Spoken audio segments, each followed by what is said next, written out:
let's go ahead and call the meeting.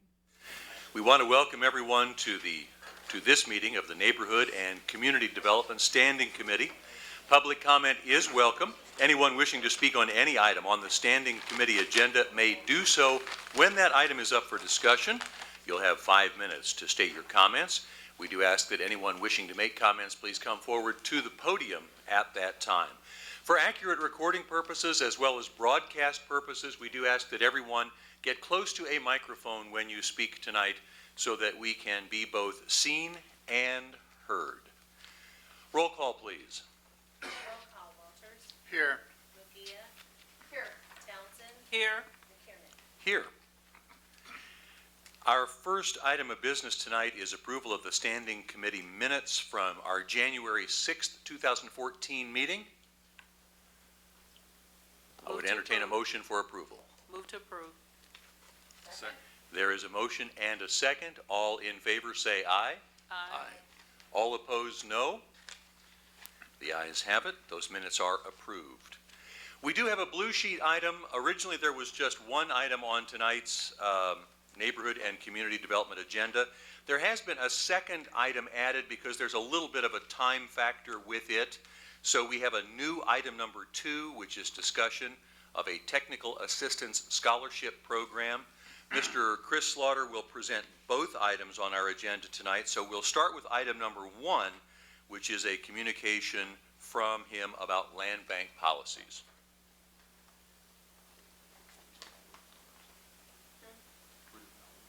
I'm sorry? Yes, that's it. Thank you. Didn't want to go 2 to 1 and 1 to 2. No.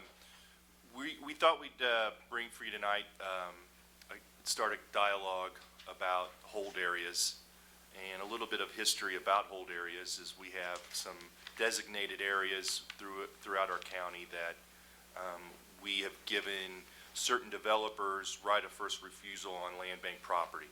So if a neighbor applies for a property that's next to their house, they want to expand their yard, but it's in this hold area, generally we contact the developer first. If they say, no, we need to hold that because that's part of our plan, then we send a nice letter to the applicant saying it's unavailable, it's on hold, sorry. If they say, no, go ahead and sell it, then it's business as usual, and we bring that before you. We have some that have worked out pretty good, and we have some that throughout the years, we've taken off hold status, or some that were not on hold, we've re-added them back to being on hold. And that's generally through conversations with developers or the governing body and stuff like that. So part of the policy is every spring we revisit this and we bring some recommendations to you. And about 3 or 4 years ago, we reached out to all these current hold areas and the people associated or groups associated with them, sent them a letter asking for an update. What's currently going on? Are you moving forward? Are you not moving forward? Can we take this off hold? Do we need to keep it on hold? And we also invited them to come to a standing committee and state their case. And that's something, again, I would like to do this time, is reach out to the areas we currently have on hold with the same kind of premise. Are you still happy with them being on hold? Do we need to expand this? Do we need to take it off? Has your project fallen apart? What other assistance maybe can the land bank or the unified government offer you? And also on the flip side, we're holding this property for them and it's theirs for when they want to take it. They are not required to come and maintain the property. They are not required to offer us assistance in maintaining the property. We have one area that has become an area of completely no hands-on, no touching at all. I don't think that's the kind of partnerships we want between the land bank holding property for these developers. I think this needs to be a partnership, and I think if 2 sides work together, things work great. And when things come to a screeching halt, then we generally sometimes have issues. There's been some issues recently in one of them that I'm not very happy with, but that's not right now for me to probably further opine on. But through this dialogue and your guys' input, maybe some suggestions, modifications can come forward that may help us, put those hold areas in a favorable light. So that's kind of really what I had to offer for now, and if you guys had any comments or anything to offer, I'd be more than happy to listen. So the purpose of this tonight is really not anything that we're going to vote on here this evening, but to have some discussion, to ask some questions, to help shape policy changes, potential policy changes down the road. So at this point, I'll just open it up for discussion. So I have some suggestions. Can we get a microphone for Commissioner Murguia? Actually, if we can, bring that one around. So, Chris, these are just my suggestions. Obviously, others may have a different opinion. I don't think we should be holding land indefinitely. Either you're going to develop it or you're not. And you should kind of know that, and you should kind of know the time frame in which that's going to take you to develop it. I don't know what the reasonable time frame is, but I'll just give an example of what I would think is reasonable. I think 6 months is reasonable. I think it's okay to go up to a year. With the latter 6 months, where they're doing the maintenance and the mowing and the cleaning up, it just demonstrates that they have sort of some skin in the game in a deal like that, especially on parcels that others might be interested in. I definitely don't think we should be allowed to hold those. But that's just my opinion. No, thank you. I think another thing we have to look at, just on parcels in general, hold or non-hold, is, if we go over a certain size, if a parcel is over a certain size that we feel can be developed or can be an area that a single house may just need to complete that, those are other things we can look at. But, I definitely appreciate your comments. And I would just offer, I completely agree with what Commissioner Murguia just said. I don't think that an indefinite hold is appropriate because factors change. But let me ask just some background questions. So who are our hold partners? Are they for-profit companies, not-for-profit developers, or both? Both. And who initiates the hold process? Do we approach a developer and say, we have an area we'd like you to help us redevelop? Or does a developer approach us and say, I have an area that I think we could redevelop? All our existing hold areas but one were established before I took this position. We did have the Housing Authority kind of designate an area, I believe back in 2012, and we asked for it to be put on hold, and the board approved it. Now, they currently aren't assisting us with any kind of maintenance and anything like that. But again, most of these were set up long in advance, probably long before the economy went down, so they were probably in a position where everything was going to take off, and things changed, and that's probably affected the situations we're in now with those. So who recommends the hold area? Again, we've had people approach us and say, we would like to plan development somewhere down the road in the future in this area, and if you, the unified government, can hold property for us, that will make it easier for us to do that development. Is that? Yes, can I say something? Sure. Okay, so I can, since I also am the executive director of VONDA, which is a not-for-profit community development corporation, I can sort of speak to this. With the exception to the organization I run, all the MBRs in this county, in this city, have a geographic area that they serve, and they outline that through livable neighborhoods, okay? So they are locked into a very specific area so that you're not double dipping for a particular area of our county, so to speak. So the way I've understood it, Chris, and you can correct me if I'm wrong, is that if a piece of property comes available in the ONDA service area, Chris will call me and say, I've got this property available, can I go ahead and market it, or do you want me to hold it for you? And I think our local not-for-profits and our local CDCs having the first right of refusal is a great policy, because they're the ones working in those trenches every day, all day long, okay? But I don't think it's okay for those not-for-profits, myself included, to hold property indefinitely without some sort of plan. Now, I do recognize that some areas will take a longer period of time to develop than others, and I do also recognize that individual parcels are different than large tracts of ground. So it would just depend. I think, so not to limit ourselves, for example, what I said earlier, to 6 months or a year, I think if Chris had a conversation with a not-for-profit that said, I'm going to develop these 12 acres, but it's going to take me 2 years, and they have outlined some steps in that process, again, I think that's totally acceptable to hang on to that ground and help them with that. But if there is no plan, or the steps aren't being met, or progress isn't being made, we need to move on. I think that doesn't help any of us.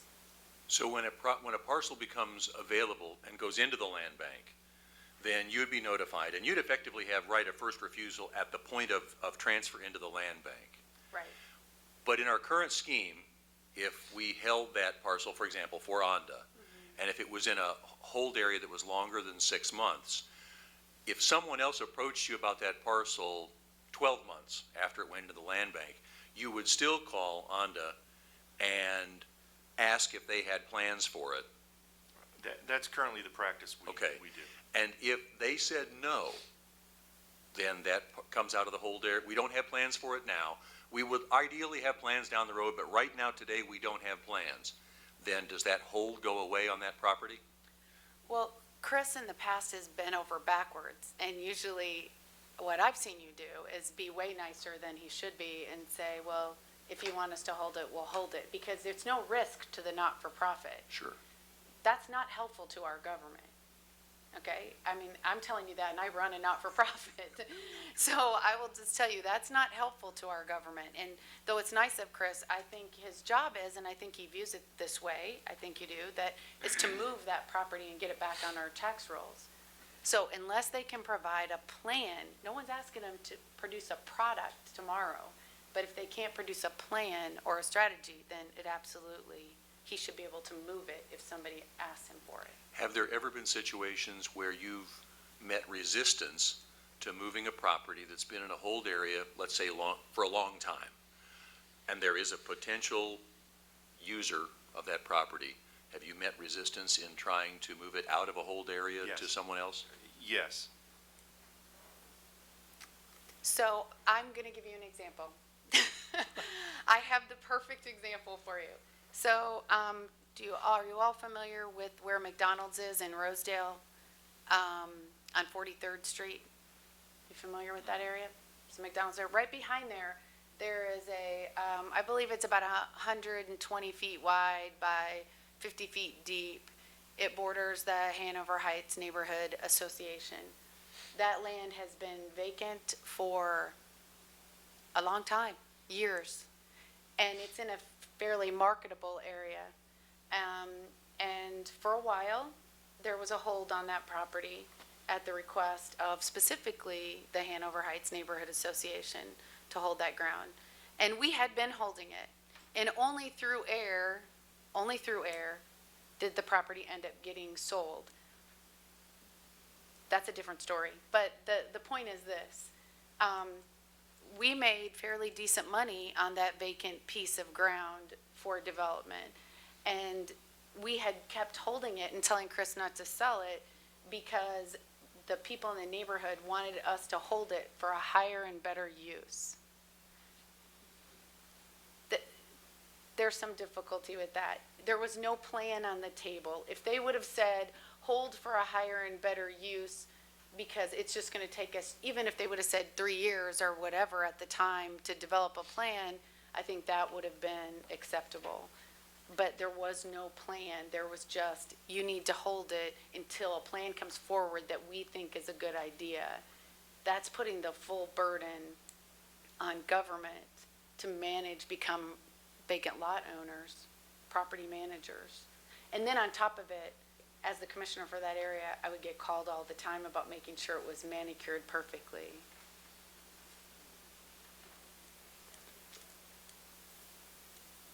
Don't want to monopolize the discussion here, but Commissioner Townsend? No, I agree with what I've heard thus far from Commissioner Murguia. in terms of not having property just held indefinitely. I want to make sure I understand, and I think her last comment clarified a question I was going to ask. In the hold status, that is still UG property, correct? Well, I control land bank property. I don't control unified government or City of Kansas City, Kansas. The Economic Development Department handles those. But when it comes to hold areas and land bank property, that's what we're talking about. And I guess my point, I just want to make sure I'm understanding, those people that you're holding this for are not obligated to come and do the manicuring and all that, correct? That's still on the city. Again, if there were agreements long before I took place, I have yet to ever see them. Okay. Your recommendation to bring the holders together with the UG sounds like a good one to me. Has this ever been done before? The last time we sent those letters out, other than some emails or phone conversations, I don't believe anybody volunteered to come up here. Now, I think if we were going to revoke that hold area, that might, garner some interest. But, I also don't want this conversation to be that the land bank does not want to hold property, period. Sometimes we're going to need to, and sometimes we're going to need to hold it for ourselves for bigger and better things. But a little bit more clarity for me helps. And if we're going to do this a long term, whether it's the 6 months, year, 10 years, whatever we decide, I think if this is going to be a partnership, I think the other partner needs to have their hand in there as well. So are these hold letters going out on a regular basis, like every 6 months, once a year? We're only required to review this every year. Every spring is generally when we do this. And these letters don't go out every year. I just felt maybe now was a good time, or enough time had passed since the last time we did it that may be warranted. Again, there are some issues that I'm currently having with a couple of the areas, but I'll just keep it on my desk for now. But I think we need an update that says, here's the developer, here's where he's at, here's where, I should say, they're at. This is what their plan is going forward.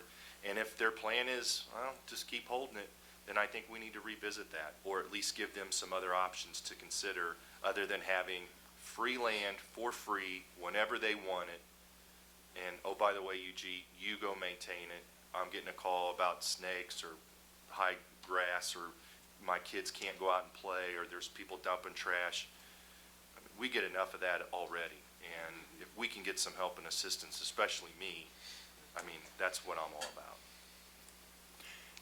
Personal opinion, I would certainly entertain from you a recommendation as to what the ideal hold time is. I thoroughly endorse strategically holding property for developers who have a plan going forward, but I think indefinite hold just isn't a good idea, since it, after all, is still our land.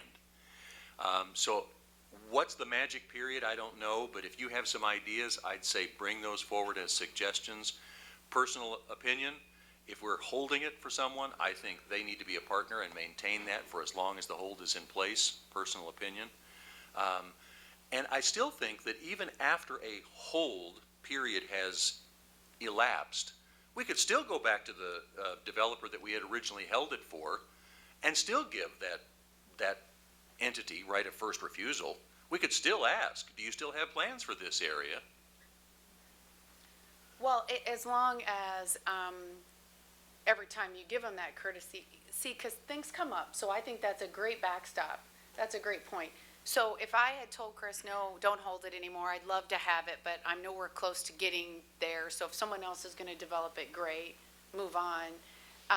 And then that falls through, and then a year later, somebody comes up and resurfaces. It is great for Chris, and he usually does do this, call us and say, are you sure you don't want this? The other one fell through, and now I've got another interested party. Maybe I would be ready at that time, but that's definitely nice. I think what people don't realize is that the reason we have planning and zoning and those kinds of rules is to prevent development that we don't want to see happen. So, for example, for the newer commissioners, I don't want you to think that if we don't have our not-for-profit advocates holding this property, that something potentially bad could happen. I mean, bad is relative.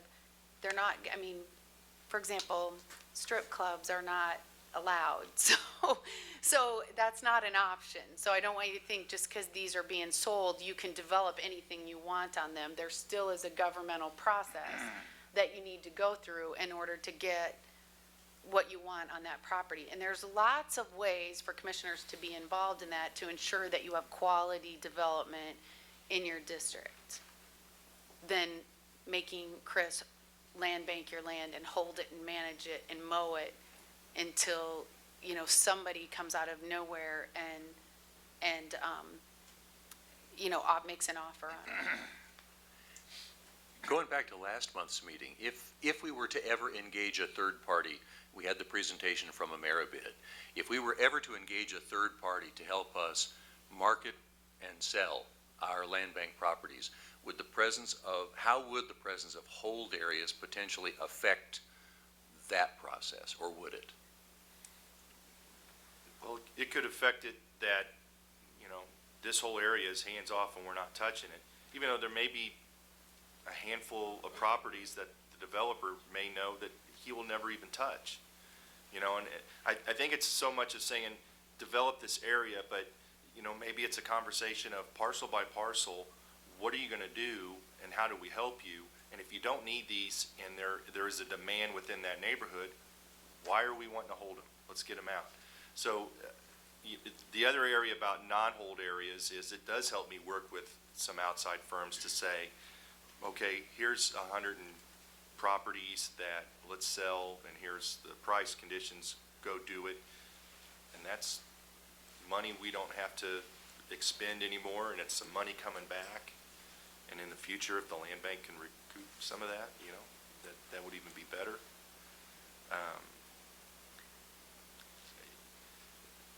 There's definitely benefits to knowing what we need to hold and why, and what we don't need to hold and why, at least from my perspective.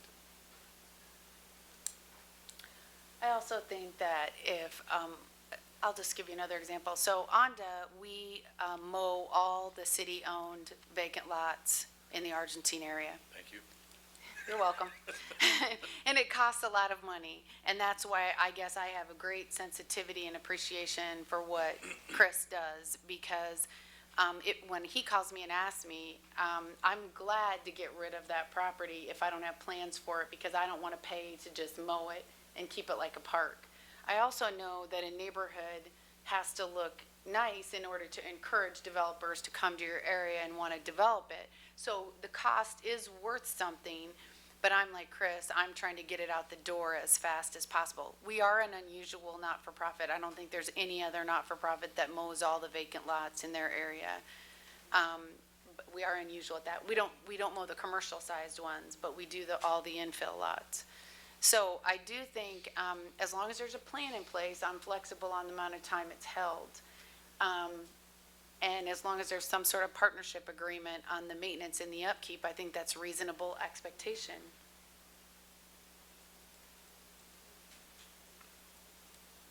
It sounds as if you're okay with this, it sounds, I mean, you've gotten some feedback on hold areas, yes, no, some feedback on the ideal amount of time, some feedback on partnerships if we are holding properties.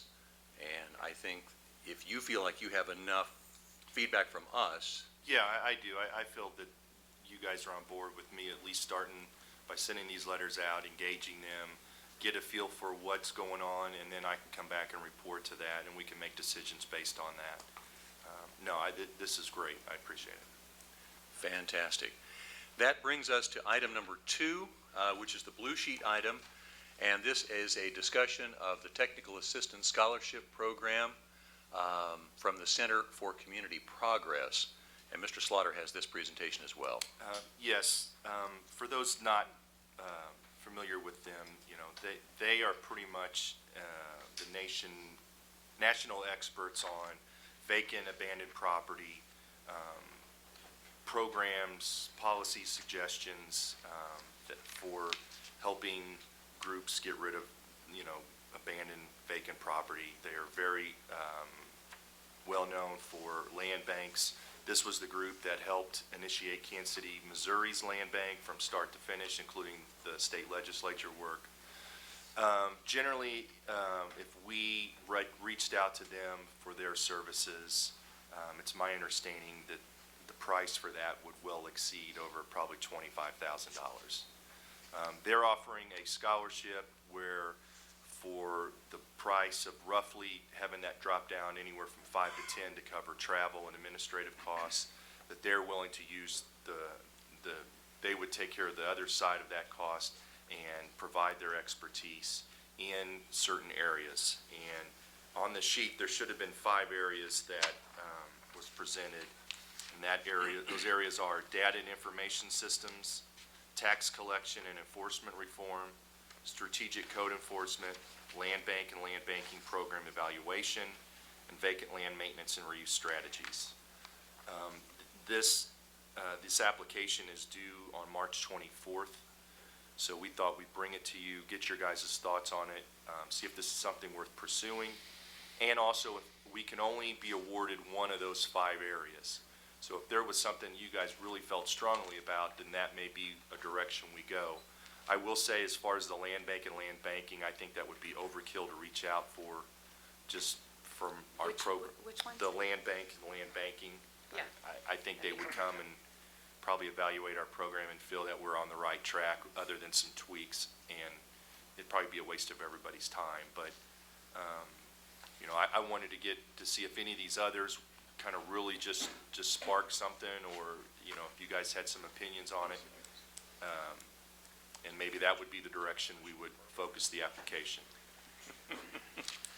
So I have definite opinions on housing stock, as you can tell. So I would tell you my first interest, I'd obviously defer to staff since you have to deal with this, but my preference is tax collection and enforcement reform. We need to start collecting taxes or doing something with that property. And then my second choice would be strategic code enforcement. Those are just my 2 in that order of preference. And this is just an application for a scholarship, Yes. and the value of that scholarship is about $25,000?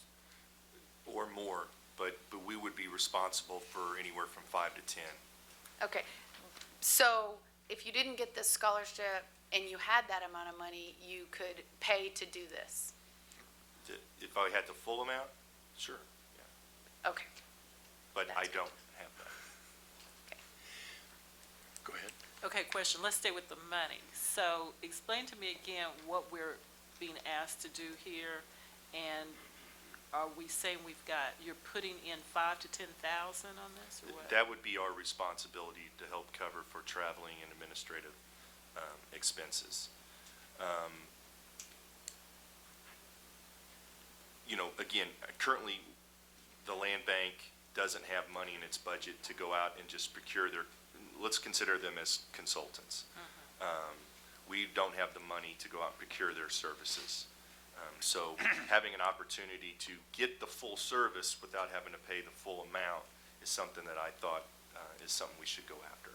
Okay, so we're saying we're gonna spend maybe 5 to 10 on the travel to get a $25,000 scholarship worth of services, is that it? Yes. Okay.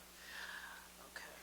Well, looking at the 5 areas that the scholarship might cover, I guess my number 1 would be vacant land maintenance and reuse strategies. I know a lot of the vacant lots in First District that I've seen come through here end up being gardens, and that's great, but this might be the time to have another eye. You say there are professionals in this area to come and suggest other reuses.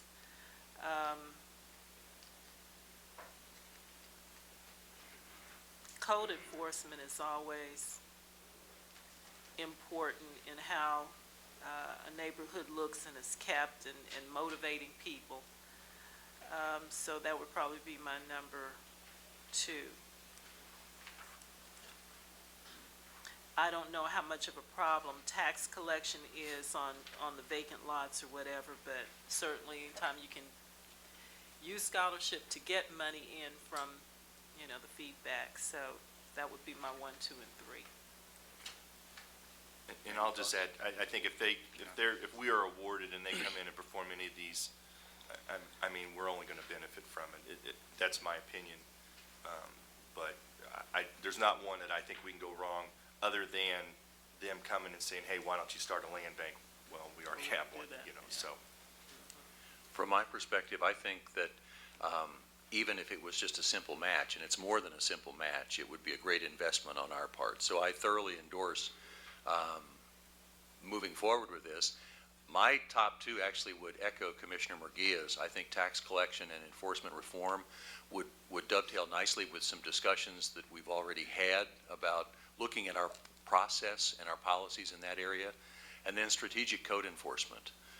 When I was at the NeighborWorks Training Institute back in December, code enforcement was the #1 positive lever that came up in terms of how to revitalize neighborhoods. So I certainly would endorse that as well. Now, we don't have anything to necessarily approve here tonight in terms of a formal request, but do I understand that what you'd like from us is not only feedback, but in the best of all possible worlds, an endorsement to create the grant proposal and then take that proposal to the full commission for approval, which would include approval of the funding necessary to match the grant? Is it match? I'm using match very loosely. It's like a 1 to 5. I believe we're going to have to commit to them that we would be able to provide those funds. So you're asking for a value of about 25,000, and then we would have to pay like $5,000? 5 to 10. 5 to 10. 5 to 10? 5 to 10 would be the amount that we would actually have to procure. And so if you got this scholarship and then for some bizarre reason, somebody objected to you spending the $5,000 or $10,000, could you give the scholarship back and not go? Yeah, I'm just asking. I'm not saying I'm suggesting that. I'm just saying, could you do that? Would I be able to tell them that we don't have the money and we can't use your services? Yes. I guess. Because the only reason, Chris, the only reason I would say that is because we just completed a grant that would pay for this. I just completed a grant that would give the unified government money in order to complete this, but I don't know if I got that grant. That's why I was asking. So it may be a moot point whether or not we have the Well, money. In the time frame that's also on that summary sheet, it won't be awarded until May. And So the we have services time. wouldn't even start until June. It's just the application is due on March 24th. Okay.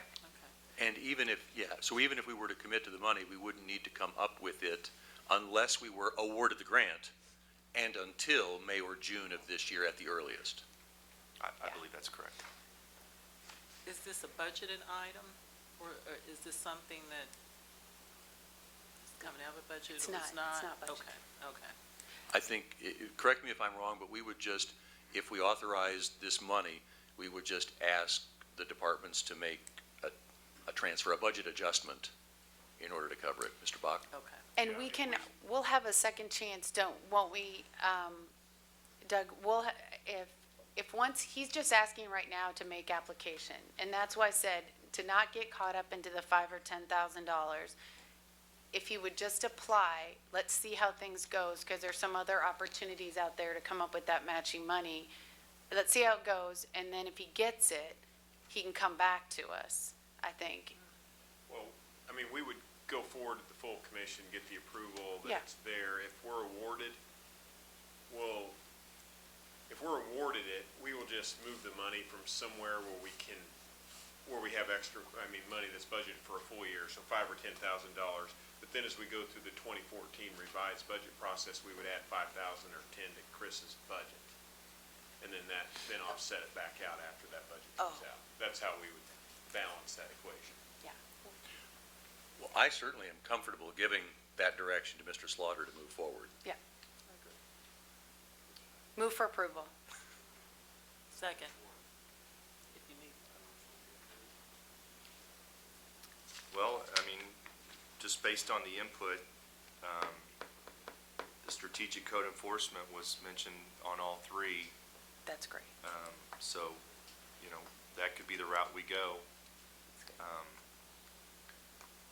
You know, like I said, I think either one, any of the five we choose, other than the land banking one, I think will definitely be an asset to us. So if we want to actually act on that motion, so the motion was to authorize you to create the grant application with the thought of targeting the strategic code enforcement as the area of their overall grant that you would focus on, and to bring back to the full commission a request that the full commission would authorize to approve the grant and the funding.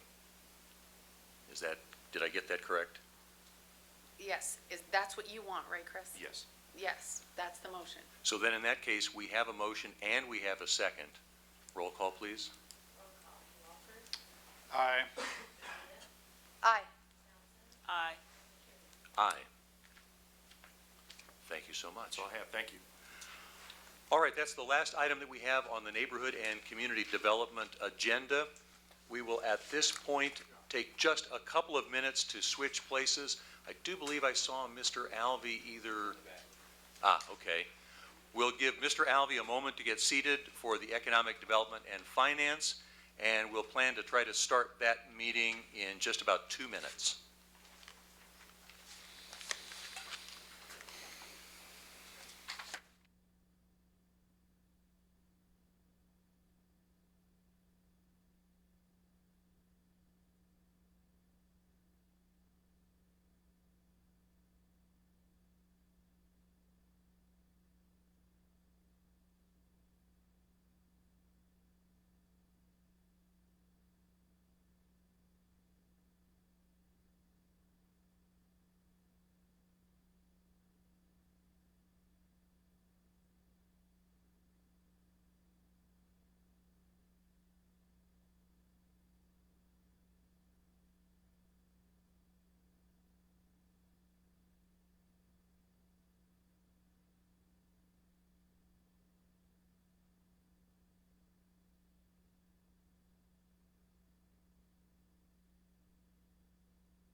Getting set up. We have everyone from the committee seated at the table.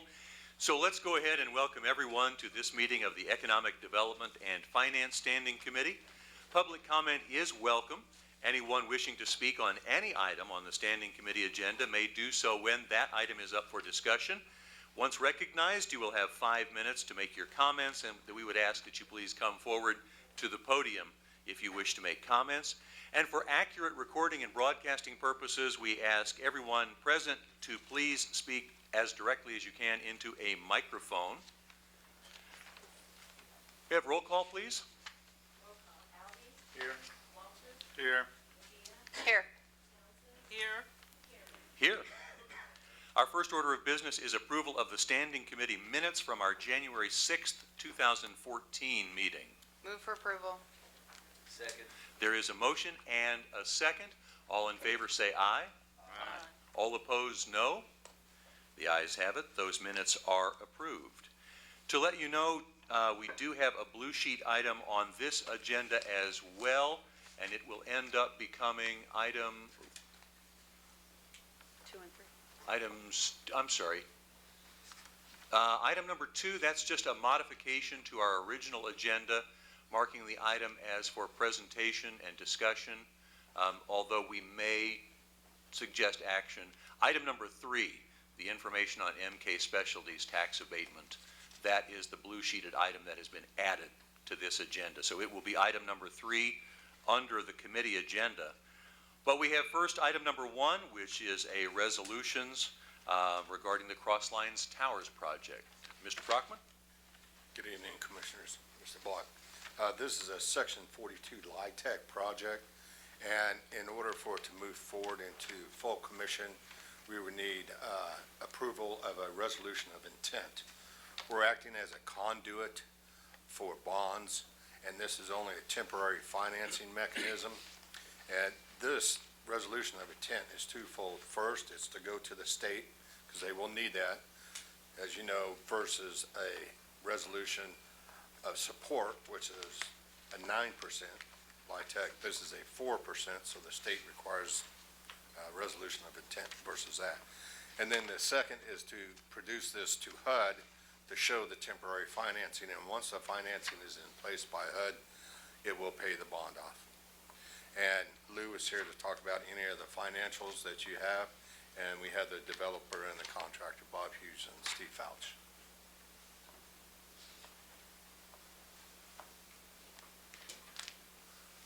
I thought this was always the intent with this project. We've been over this a couple of different times, so what am I missing? Why are you back here today? I thought we've Well, talked about. Commissioner, the project was spoke about when we spoke about the memorandum of understanding for the garage.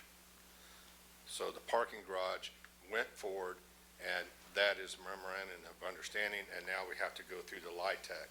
They produced LIHTC applications, we graded it, it got a 68, and now it has to have the resolution of intent to move forward. And that means you're talking, when you say resolution of intent, you mean the letter from the commissioners that goes to the state saying we endorse this project? Correct. Yeah, we just approved the concept earlier, so now. Oh, we move didn't for have approval. Formal action. Yeah, just to clarify, that the resolution of intent is to issue multifamily housing revenue bonds, so that's a little bit different than you do for the typical LIHTC project. And although we're the issuer, we're not the backer of those bonds. The bonds, the developers they're working with a private firm to market those bonds, and my understanding of those bonds is they're really going to be used for interim financing during the construction period, and once the construction's completed, then they'll be able to access tax credits as well as the HUD loan. I still move for approval. Second. There's been a motion, a second, and like you, I blurred the line. When we talked about that, the parking garage part of it, I just mentally imagined the whole project, and I didn't split that parking garage off. So I was like you when this first came back. It's like, we've already done this. Because I think at the time, we really endorsed the concept of this project as a very good one. There's been a motion and a second. Is there any further discussion? Roll call, please. Roll call, Alby, Aye. Walters, Aye. Mejia, Aye. Townsend, Aye. McKiernan. Aye. That motion passes. Thank you very much. Commissioners, I want to thank you all for letting us make this presentation today.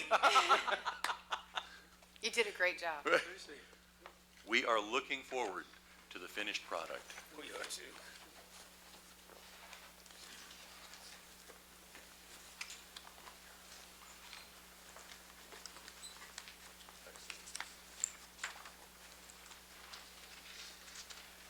Then item number 2 on our agenda tonight was originally a resolution for North Point Development LLC, and now instead of resolution, it is reframed as presentation. So we're going to get a presentation about the North Point project from George Brakovich. Thank you, Commissioner. Let's try this. Well, while IT fixes the issue on the screen, thank you for the opportunity to make this presentation before you tonight. Oh, there it goes, I think, right?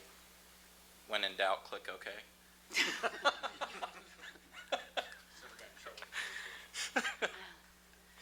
I'm not an IT professional, sorry. George Brakovich with Economic Development, and you guys probably remember Brent Miles with North Point Development. What we wanted to do tonight is make a presentation to you about the public levy redevelopment project. So in the past, we were before you with a different development agreement with a different developer, and we'll give you an update on that. But the intent tonight is to kind of get you familiar with the property again, talk briefly about what the old development agreement deal structure looked like, and then let Brent kind of talk about what North Point is proposing on site. So the current site layout, what we call the public levy property, stretches on the south end, Call Point, and it does include Call Point Park, buildings A, B, C, D, and E. Those were constructed in 1973 by Union Pacific for operation as a food terminal. That project never occurred in those, and so for the 80 years following, we've been using it for quasi-industrial purposes. The cold storage facility that went offline a few years ago, and then the Lady Baltimore building that is owned and leased by IRG, which was the original development group. And then, of course, you have the levee wall here, and then this conveyor goes from the old levee site, port site, over to the Bartlett Grain, which is a separate parcel across Fairfax. So for today's discussion, we're just focusing on the levee parcel itself and not Bartlett Grain. Current site conditions, if you haven't been down there, I think these pictures do a lot of justice to it. We've got crumbling parking lots, but really it gives you an idea of what those buildings look like. They just don't, they were probably a great design for 1937 food terminal. They just don't meet any modern day industrial design standards. So the redevelopment plan by IRG, again, just a little different view of the same site. You've got the Missouri and the Kansas rivers. This is Lady Baltimore. The IRG plan suggested 4 separate development phases. A would have been the construction of a standalone building, followed by B and C, which again, construction of other standalone industrial buildings, and then doing some improvements to the Lady Baltimore facility. Then with IRG, we had 2 parts to the agreement. One is a ground lease agreement, and the other is a development agreement. So the ground lease agreement allowed IRG to take over the management of the site, which occurred in January of 13. The ground lease payment, in terms of what the structure looked like, they were going to pay the UG $300,000 per year, but that could be reduced as they moved forward with the demolition of the existing structures, soon to be replaced by the new buildings. We would reduce the ground lease payment by $50,000 per building.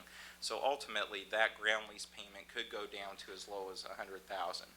And then the structure of the agreement said in 2025, we would then shift that from a flat rate to a price per acre, and that price is $3,500 per acre.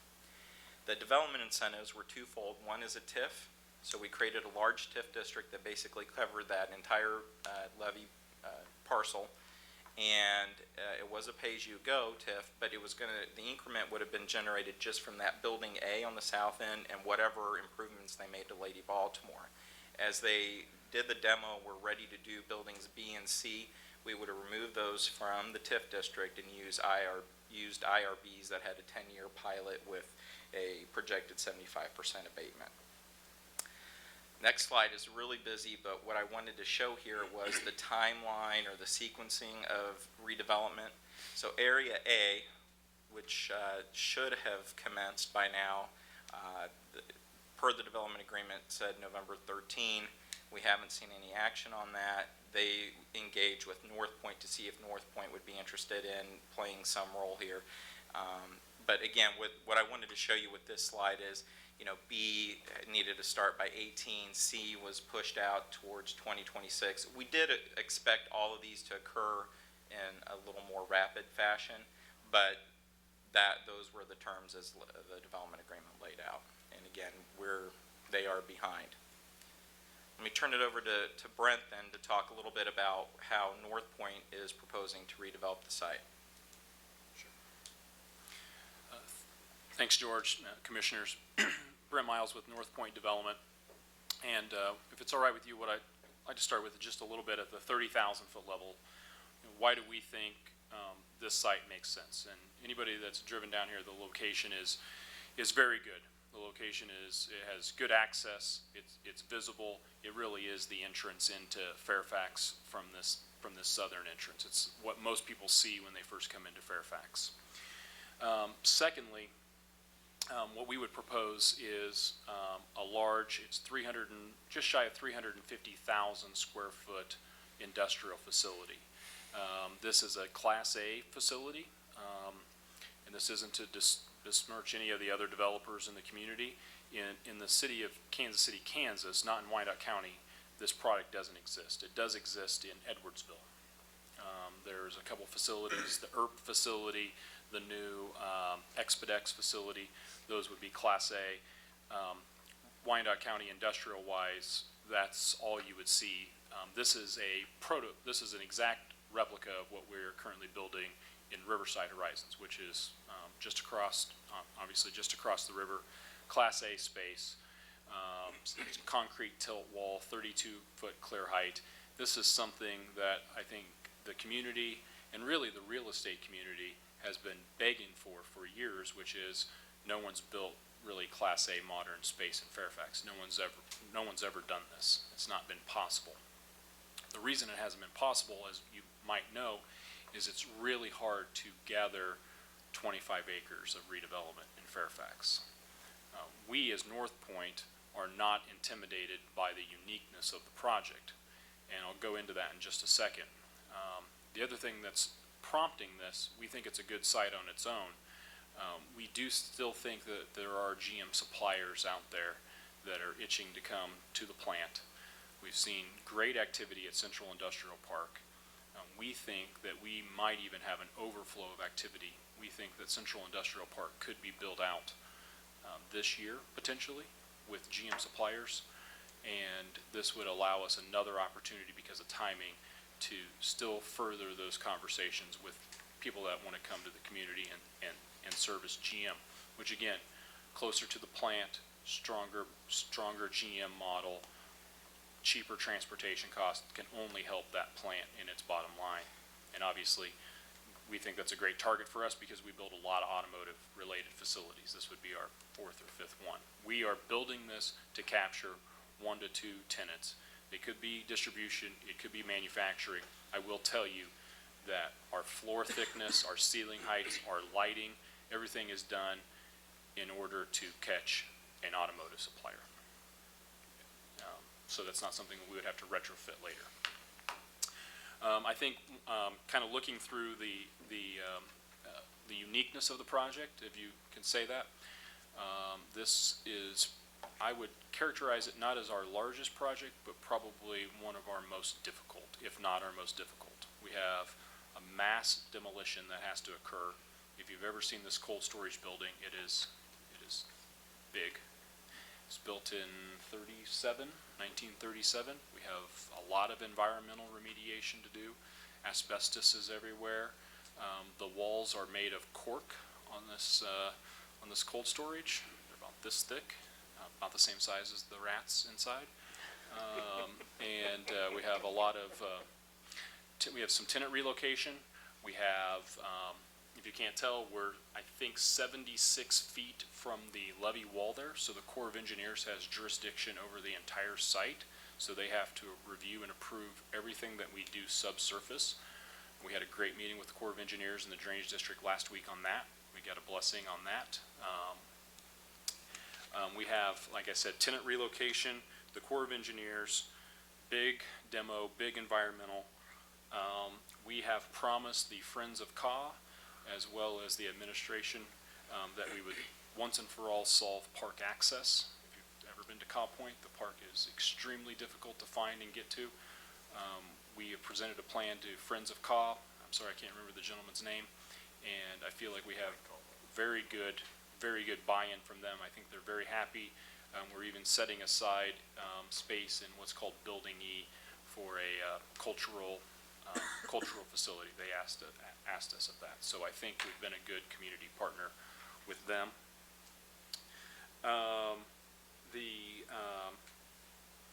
The idea here, and George will relay this on the next step, is as soon as we could get through the process with you and then ultimately the tenant relocation, and then demo, we would start this building.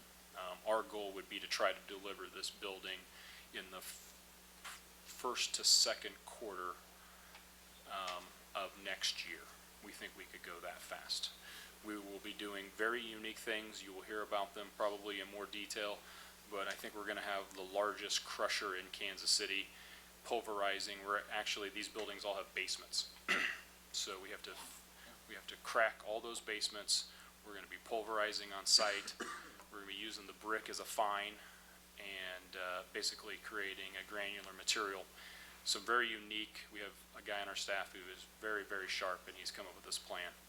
And I'm really impressed with how our team has taken such a unique site, unique being the key term, and turned it into something that I think everybody's going to be really proud of. I think that building will be extremely visible from I-70, obviously when you come into Fairfax. And if we can fill it with a GM supplier or two, I think that would be a really big win for the community. Again, there's the elevation, again, concrete to wall, glass on the corners. You can see these fenestrations. That's where the offices would be for the company themselves, where you'd enter into the corners.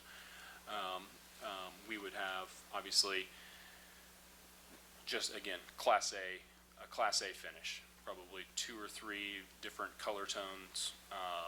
Again, this would be an investment grade. As I mentioned, we'd like to start as soon as possible.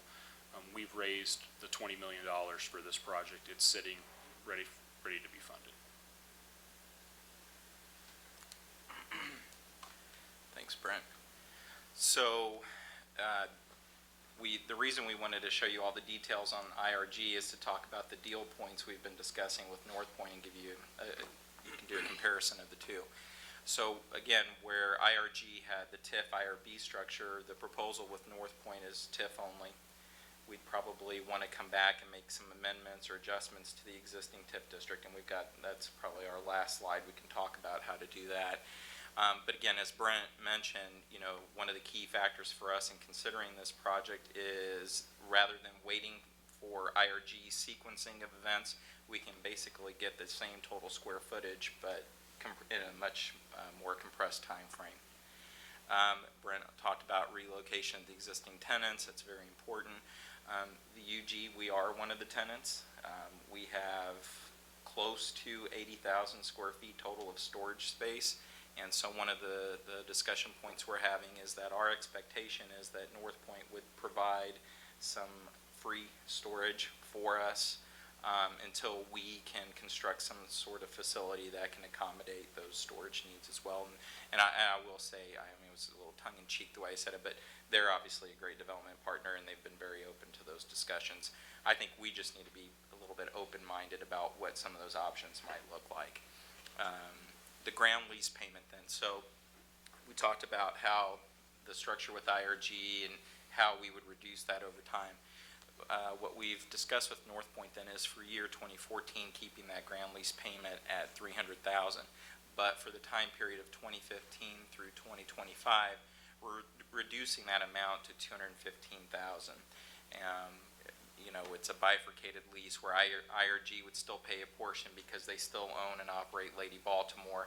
Keep in mind the ground lease is just for that underlying ground and not the improvements. And then North Point proposed doing a CID special assessment based on a per square foot amount, very similar to the deal structure we have at Central Industrial Park. And then those two, I guess, revenue type sources would come to that $215,000. It would stay like that until 2025 again, when we would shift to the price per acre on the ground lease. So future issues with this would be TIF district, amending the ground lease agreement, and amending the development agreement in some fashion. So the existing TIF is highlighted by the green outline on this map. And again, as you can tell, it picked up the entire site. What Brent was talking about, the 25 acres, includes this parking lot or parking field on the south end, buildings A, B, C, D, E, and cold storage. And that carves out about a 25-acre redevelopment site. So one of the things we're talking about is if we amend this TIF district, we should probably do project areas. where we can keep the park as a project area and hopefully use some revenue there to do whatever we might need to do on the park, make Lady Baltimore its own project area, and then do this as the first project area to address. So when we created this TIF district with IRG, that was effective in the fall of 2012. We never advanced a TIF plan. So again, in Kansas, TIF is a two-stage district, and then plan, and your 20-year clock doesn't start winding down until you've approved the plan. So we haven't lost anything in as far as the amount of years available for the TIF, and we're working with North Point right now to develop a TIF plan to advance this project. Again, we talked about Caw Point Park, but one of the things that's important to mention is our practice has been when we do TIF projects, we want to grab as much of the existing right-of-way as we can so that we can do any necessary improvements there. I think that's our last slide. So we can open it up for questions. Again, what we're doing tonight is presenting you some information about what our discussions have been with North Point. We'd really like to gauge your interest. Is this a project we should pursue with them, and anything else you might want to tell us? Commissioner Murguia. So, I have a question or two and then a comment just to make. So, on the other slide, the first slide you showed me of just, I think you said the first 15 acres that Brent was going to redevelop, next to the, go back again. Yeah, so that little white road area, is that a road? Is that a road you're going to drive on? This? Yeah, what is that? Well, this is the existing stoplight now, so what they're proposing is they'll close, there's an entrance here now, this site plan, and still needs to be reviewed by Public Works, but the proposal is to close this one, because it's an issue with the merging traffic here. Flow everything down to the stoplight, and you can see they've put quite a large turning radius in here, so that can service both the tractor trailers that would come in to this site for business, but also for any boats, trailers, because again, the access to the park and the boat ramp here. No, I mean the white circle. I think it's Yeah. Google Earth picking that up Yeah. As an underlying. I think that's just the access inside the park, Commissioner. I think Yeah. Google Earth is just the image is something wrong with it. That's all on the other side of the levee wall. Yeah, this is, but Okay. eventually you would follow this road, and we're not sure why the site plan cut it off, but this is kind of the dedicated entrance to the park, and that's one of the expectations is improved signage in terms of here's the park and wayfinding, how do you get there?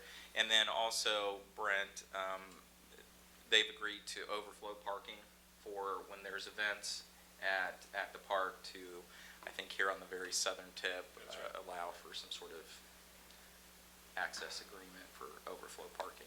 Okay, so since we're not voting on this, I just have a suggestion. It may or may not work. And it's just always been interesting to me when you drive into, and Brent, I think it was you that referred to this area as sort of the gateway to Fairfax. And so I kind of like it. You can definitely see where the property lines of the General Motors plant is when you drive up there in the summer, because the grass is all mowed at the same height, and it always is manicured in the same manner. Would be nice about this site, if it's at all possible, and it might be a cost savings to us as well as helpful to Brent in their development, is if we could provide additional incentive so that the easement areas and the park general maintenance become that of the burden of the developer for this site. So I'm just talking like mowing the grass, any improvements, it would still be our park, and any improvements, like planting a tree, would not fall with Brent's. We had a similar agreement on Village West Apartments, Commissioner, where it's still your right-of-way, you still own it, but we maintained it. Right. And I I think wouldn't- that's what you're asking is. I want you to do that there. So it would be great if you could keep that area, I mean, and I mean that whole area that's encompassed within the TIF area, because it would be nice to have it all look nice and neat and uniformly taken care of. I just know what our mowing budget is, and I bet yours is better than ours. So I would think that that would be a good way to have this whole sort of gateway area looking nice. Even if we had to provide some additional incentive, I think we would still fare better in that deal than the other way around. Commissioner, you have my commitment that we will do it. Okay, so that's great. So when Nathaniel fires me, I have to live in a cot in the unified. You'll have that lawn We'll mowing. take you back, you'll- Brent. Lawn mowing business, that's right. Okay, so that was just an aesthetic thing.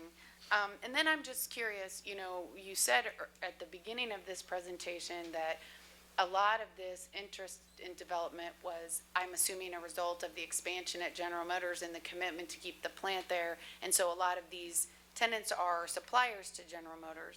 And I'm sure you all have thought of this, but I just need to say it out loud to make sure that we are not putting all our eggs in one basket.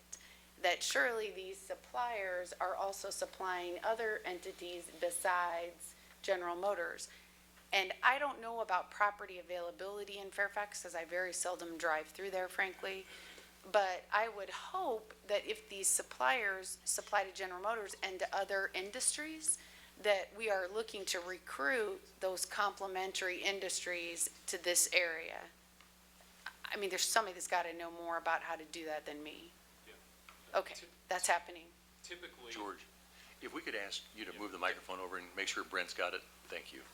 Typically, and it's typically not the tier one suppliers that would supply other businesses. It's the tier two and tier three suppliers who would supply them. For example, hoses, clamps, machine shops.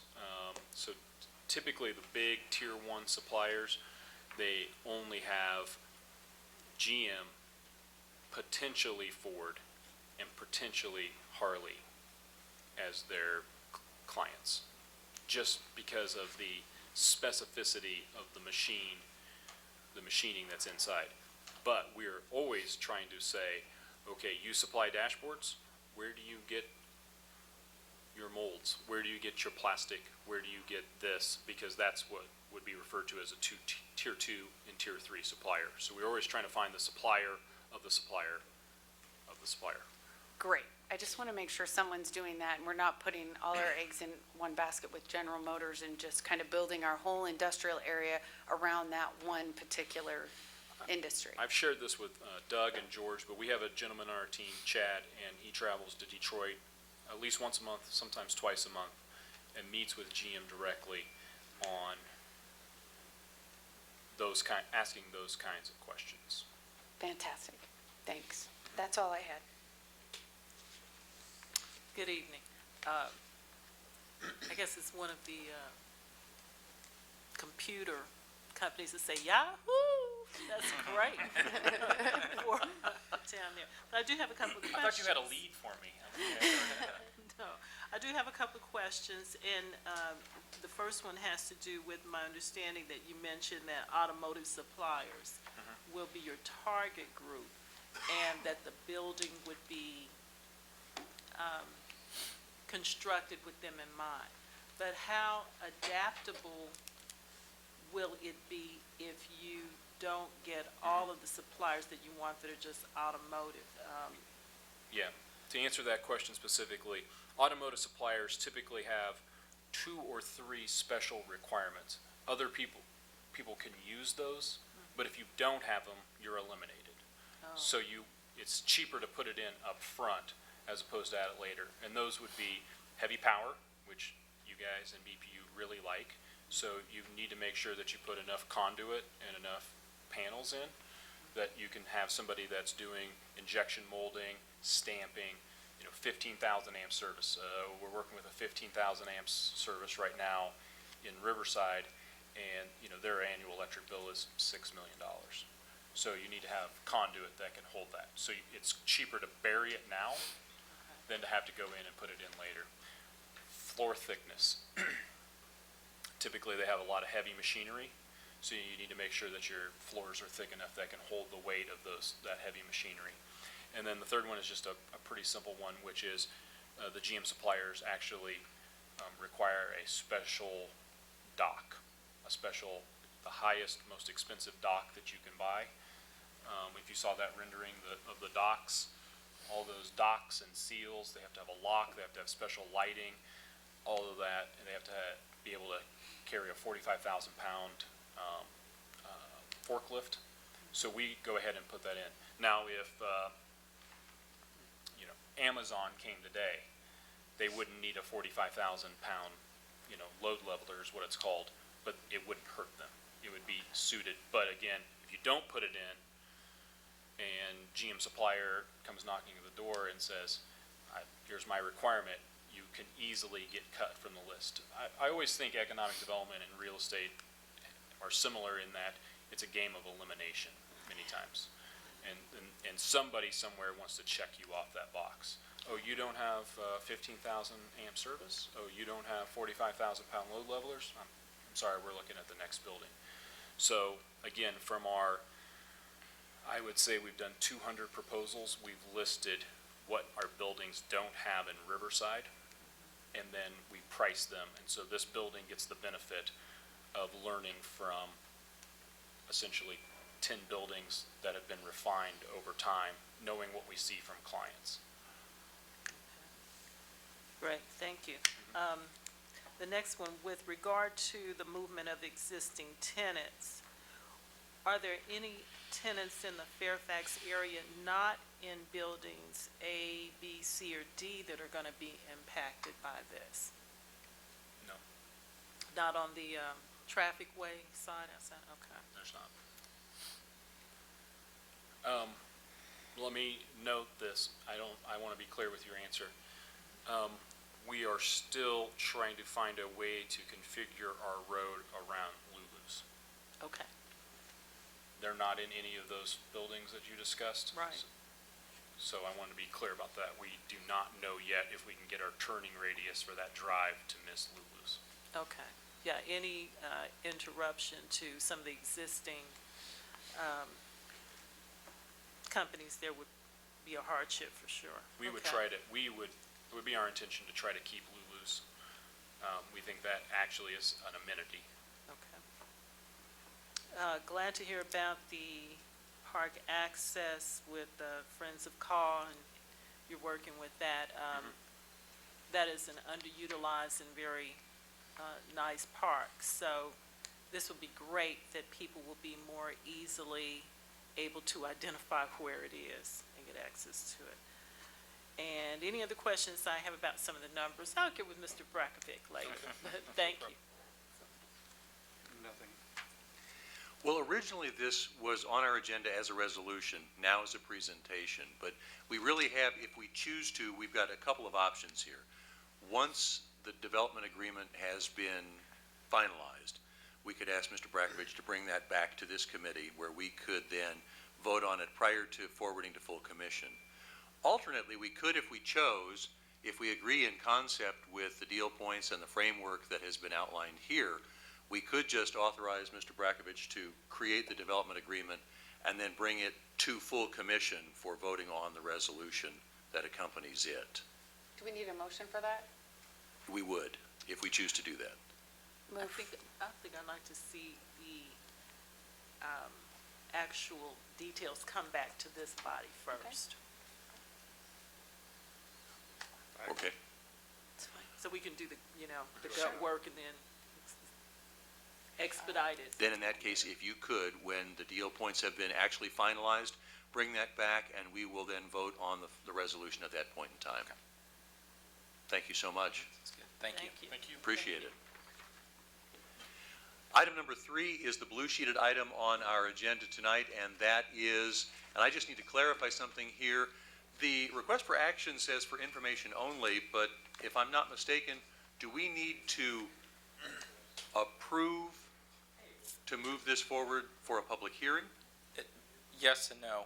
The issue is that this is, and if you've read the material, this is an administrative error that we're trying to correct. So this is an EDX, which is a constitutional exemption. It's kind of like EDX is very similar to IRB. It's just a different method of delivering the tax abatement. What happened in 2007 was the staff had completed only step 1 of the 3 required steps on an EDX.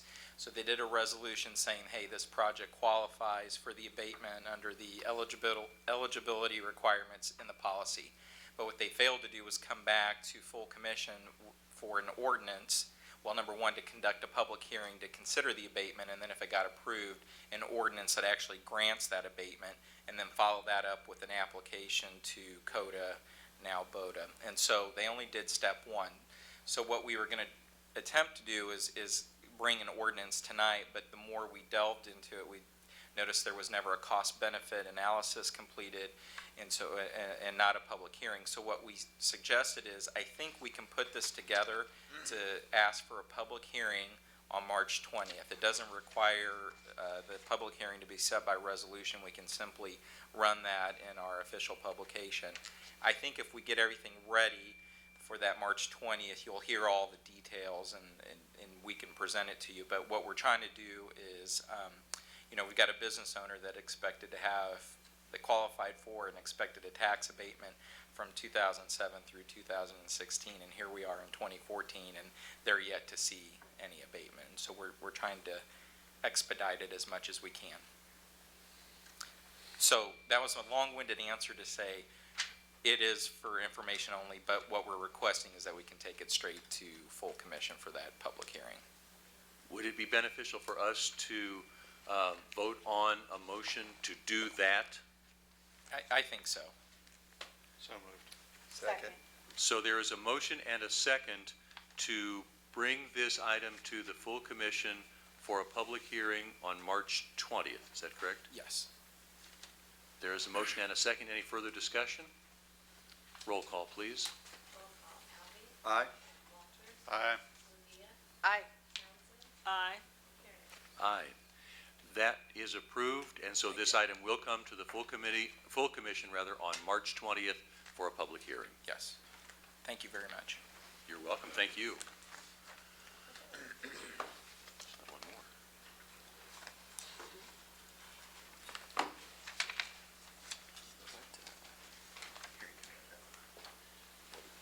What do you want up first, the Excel spreadsheet? Right, exactly. Sorry, thank you. All right, that takes care of item number 3 on our committee agenda. Now we move to the outcomes agenda, and we have staff has prepared a report, and Commissioner Walters had asked that we take a look at our TIF, or tax increment financing deals over the years, look at how well those have done, and see if we want to use that information to potentially make any changes to our economic development incentive policies and procedures. And so tonight, the staff has, the staff has created a report and has a presentation on the financial status of our TIF projects. They also have looked at what lessons we might have learned from our previous projects, what changes we've already made, and what changes we could make in the future to how we organize and structure these projects. Once we're done with the staff presentation and our discussion, then I think it'll be up to us as to whether or not we really want to move forward with considering changes to our policies or procedures for economic development incentives.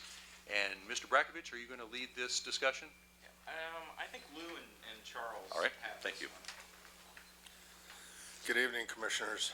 Charles Brockman, Economic Development Department. As Commissioner McCammon laid out, we did go through the TIF financials. We split it into residential and commercial. We split it also then into 3 other portions, active, TIFs, paid off TIFs, and other. And so we went through that and we put together a financial status report. Can you switch it to this, Dennis? That is laid out from all the TIFs from 1991 to present, residential or commercial. Commissioner McCarron talked about some lessons learned, and I know Commissioner Walters, you had some questions about that too. And for the most part, as we've been doing or moving forward with newer TIFs, those lessons learned have been adopted. So we're putting that into all of our TIF policies now. And so we're moving forward with that. As far as our residential TIFs go, the analysis that we found was that, over half of our 2006 residential TIFs are not performing, and another 5 did not move forward. And based on that, one of the biggest issues was the economy at the time. 2007, 2008 hit, it kind of put a stop to redevelopment, or slowed it down tremendously, we should say. Some other issues were, we looked at the bonding. At times, a full bond was issued, and it's kind of hard to pay on a debt when you only have so much revenue coming in, so it was upside down. So we did temp notes and a pay-as-you-go. Despite the risk of the residentials, there are some good benefits to it. Excuse me, revenues, new housing, revenues in auto registration, sales tax, as an example. Commercial TIFs are doing rather well versus residentials. We did a comparison after we went through the analysis looking at what the debt is and what the revenue is coming in 2013 for residential and commercial. And on the second page of the memorandum, the debt for residential is $504,879, and the revenue is greater than that. The commercial debt is $3,773,879, and the revenue is greater than that. So that's good as we look at this analysis. We are opening this to questions as we get into the actual residential and commercial status report, financial status report. We broke this down as best as we could, and it's broke out to the date that it started, oldest to newest, the end date, date issued, the debt that was issued, long-term financing. We asked, we looked if, is the TIF performing? Is it fully built out? The bonded debt liability versus the outstanding balance and a debt schedule payment and revenue for 2013. So we sent this and forwarded this to you, and if you have any questions, we'll be glad to answer them. I have a couple comments or points for clarification. Charles, you pointed to where we simply have a yes/no on TIF performing. A no means essentially that the revenue is in the most recent year or to date has not covered the debt service associated with it. It doesn't mean that the development hasn't moved forward. It's just that the development is generating less revenue than the current debt service. The bonded debt liability, you can see there's a difference in timing between when the TIF might have started and when the project went to bonded, and it would have only went to bonding after certain expenditures really had been completed, or if it was an infrastructure-related debt after that infrastructure had been completed, and then it went to long-term financing. The bonded debt liability includes both principal and interest associated with it. I wanted to go a little bit on a few of the points that Charles mentioned in the memorandum on steps both from the finance department as well as the development department we've taken to ensure, I'll say, a stronger performance with the TIF. On the cover memo, midway through in bonding, it talks about performance measures, and an example of a performance measure would be I'm going to point to the Escalade residential TIF where reimbursement does not occur until certain performance measures are completed. In this case, they're based on the completion of housing units. One thing we've done sort of to ensure that we get sufficient revenue is in development agreements, we've required minimum tax payments. And, for example, on the Metropolitan TIF, we have that type of language built into the development agreement. And so if we're able to guarantee certain levels of tax payments, that allows us to be comfortable or to reduce our risk on debt that we may have issued for that project. I think another control we put in place is really the timing of the TIF clock, and George just alluded to it on this Fairfax project. We approved the creation of the TIF district, but where our revenue stream occurs is when the project plan's approved. And so by delaying really that project, the approval of the project plan, we haven't restricted our ability to garner revenues from the TIF area. And I think Fairfax is a good example. In the presentation on Fairfax that just was made, the developer on that project, it's going to be a pay-as-you-go project, and we have that for several of the TIFs. And so if we're able to do pay-as-you-go project, that means the TIF revenues that are generated go towards the developer, and the developer incurs the risk. They're going to issue the debt associated with the project as opposed to the unified government. So in some instances, we found pay-as-you-go as a good alternative to reduce our risk. I think those were the additional comments I wanted to make. And one thing that I've just been reminded of is that I have lost track of time. The mayor had called a special session for 6 o'clock, and I just looked up, was just reminded to look at the clock. It is after 6 o'clock.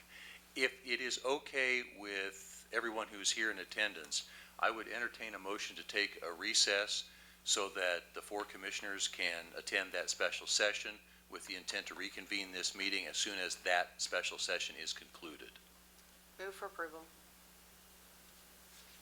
Second. Are we okay to, I'll do my best. okay, we appreciate that. At that point, there has been a motion to recess until the special session has been concluded and then reconvene here at that time. There's been a motion and a second. Roll call, please. Roll call, Alby. Aye. Walters. Aye. Revere. Aye. Johnson. Aye. Kiernan. Aye. We are in recess until the special session has been concluded. I don't know what the time frame of that is.